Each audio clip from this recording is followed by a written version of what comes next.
Welcome to Man Does Tech, where I solve the problems you didn't even know you had. You start by preparing the image and selecting the encoder. You crop and resize to a square, 300/1200 pixels, because QR capacity and scanner tolerance matter.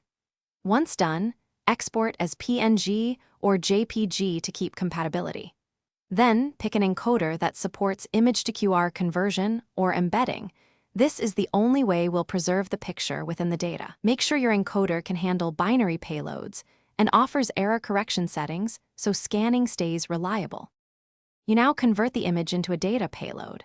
First, encode the file as base64 or a binary blob so the image becomes text-friendly for QR encoding. Next, set error correction to Q or H, which increases redundancy and helps scanners recover corrupted bits. If the payload is too large, split it into sequential QR segments with indexing so the receiver can reassemble. Make sure each segment includes metadata, sequence number, total parts, and a checksum to verify integrity. You finish by generating the QR or QR set and validating the result.